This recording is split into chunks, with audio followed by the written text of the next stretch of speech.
And Norah O'Donnell is joining us now from Seoul. Norah, President Moon referred to Kim Jong-un as irrational and urged the North Korean government to return those still being held. How can he have a dialogue with someone he calls irrational?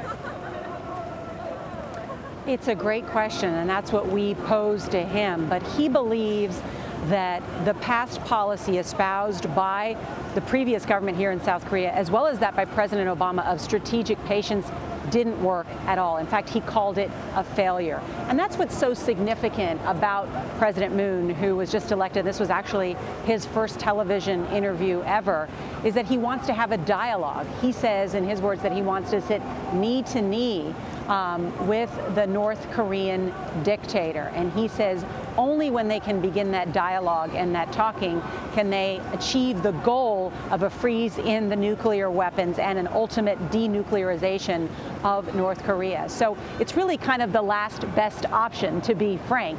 The military option is not a good one. The strategic patience didn't work.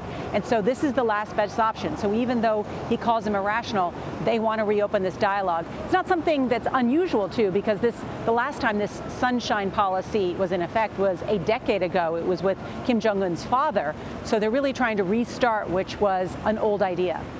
And Norah, you talked about the North Korean nuclear issue. We know that President Moon believes that it can be resolved through peaceful step-by-step negotiations. But what makes him think that Kim Jong-un will actually come to the table on this?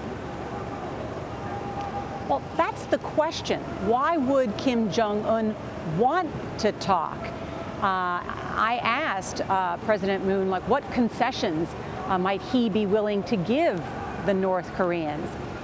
He didn't indicate what those would be, but I think that's what's part of this summit that's going to be happening next week at the White House with President Trump, where they will try to be on the same page with how to address the North Koreans. But look, if the U.S., if the South Korean leader says, I want to come to Pyongyang, based on all the experts that I've spoken with, I bet that meeting would take place. We asked the South Korean president, will that meeting in Pyongyang happen this year? And he said that he was hopeful that the conditions would be set for such a meeting. He even mentioned a potential meeting between President Trump and Kim Jong-un. I mean, just imagine that. I mean, I think that's a long way out. But that idea being floated is fairly significant, and especially at a time of Otto Warmbier's death. I mean, that sent shockwaves not just through the United States, but also here in the region and through South Korea, because there are 6 South Koreans that are being held in North Korea. And President Moon told us he's calling on the North Koreans to release them, as well as those additional 3 Americans that are still being held. Norah, what about China? What role does President Moon believe the country will play in all of this? He believes China plays an absolutely essential role. China provides economic assistance. They are the #1 trading partner with the North Koreans. So anything that gets done diplomatically with North Korea will have to include China.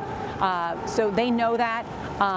That's part of the calculation. But the interesting thing is, in the past, there has been a unified front in dealing with North Korea, these 6-party talks. Now what they're talking about is bilateral talks, right? So that the South Koreans and the North Koreans could speak.